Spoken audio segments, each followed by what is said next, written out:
Quand on fait du bien aux autres, on se fait du bien à soi-même, quoi. Des fois, j'avoue, le matin, j'ai pas forcément envie, je suis fatiguée. Mais quand je me retrouve dans la structure où je vais, que j'installe mon matériel et tout, c'est comme s'il y avait une énergie qui venait m'habiter. Et puis ça y est, la journée se met en route et le lien se fait avec les personnes et c'est magique. Je suis Stéphanie Cozzoli, j'ai créé Un Pas Vers Soi et j'exerce sur Narbonne et ses environs. Donc j'ai démarré en passant un CAP d'esthétique.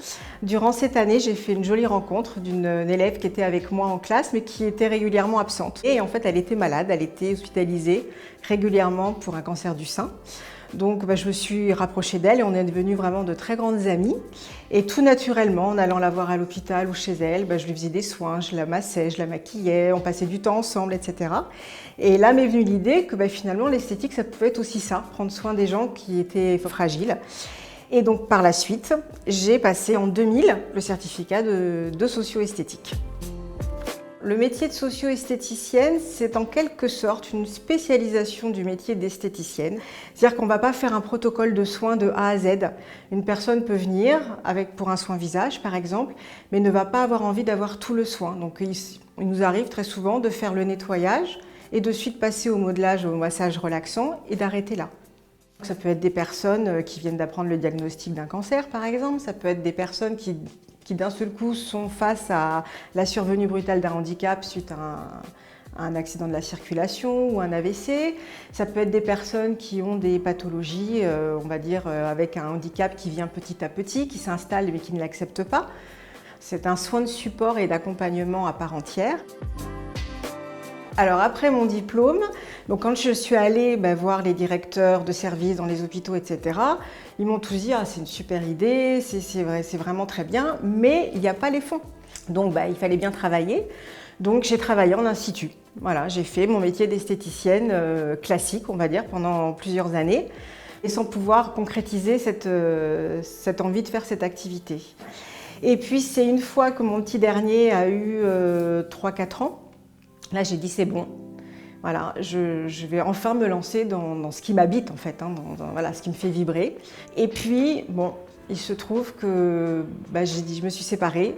Donc, je me dis, qu'est-ce que je vais faire, quoi. J'étais seule avec mes enfants, j'avais les 5 à l'époque.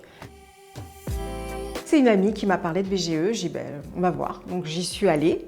Et puis, j'ai été très bien reçue. Et donc, on est parti sur 2 ans d'accompagnement pour, au bout du compte, m'immatriculer en tant qu'auto-entrepreneur. Le fait d'être accompagné par BGE, c'est sécurisant.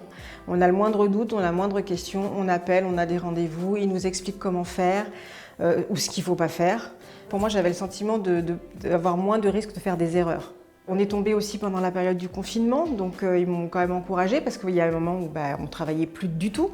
Donc après, m'aider à relancer les contacts que j'avais pu avoir. Moi, à ce jour, je suis toujours accompagnée.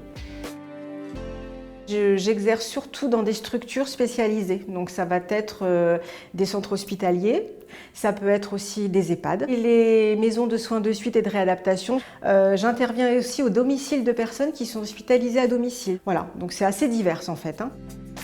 Au niveau rémunération, c'est soit la structure elle-même, soit les proches.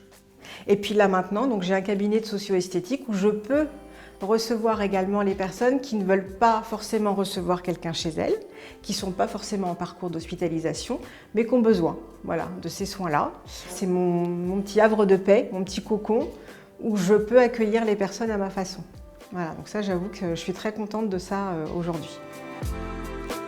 Ce dont je suis le plus fière, c'est d'avoir réussi à toucher différentes structures. C'est-à-dire qu'il y a encore des personnes ou des structures qui ne comprennent pas ou qui pensent que ce n'est pas utile. Le mot esthétique est toujours apparenté à quelque chose de luxueux, de superficiel. Donc il faut se battre par rapport à ça. C'est un besoin vraiment important. Le toucher que l'on peut apporter n'est pas le même. Un médecin va ausculter, va palper. Nous, on va adoucir tout ça par de l'écoute, par de l'empathie, on va prendre le temps. Tout comme BGE, quand on s'est immatriculé, continue à nous accompagner, nous on est là, effectivement, pour les accueillir, pour continuer les soins, pour répondre à leurs questions si elles en ont, ou les diriger vers les personnes qui pourraient répondre à leurs questions si ce n'est pas nous. Ce que j'ai appris, c'est que quelque part, j'étais capable. Voilà, il faut y aller, il faut batailler, il faut effectivement se lever le matin de bonne heure, on se couche tard le soir, mais on y arrive. Et ça, c'est vrai, je me dis qu'avec le recul, je me dis que finalement, j'en suis pas mal sortie, quoi. Donc voilà, ça redonne un peu de confiance en soi. Et puis finalement, ça montre aussi aux autres personnes, des personnes comme moi qui auraient pu douter, de dire bah, si, c'est possible. Voilà, c'est parfait. Je sais qu'à la fin de la journée, j'aurais fait quelque chose qui m'a fait vibrer, qui aura fait du bien aux autres. Voilà, les personnes sont plus apaisées, sont plus joyeuses. Et quand elles ressortent, elles ont un sourire jusque-là. Et bah, on a tout gagné, quoi. Donc voilà pourquoi on se lève le matin.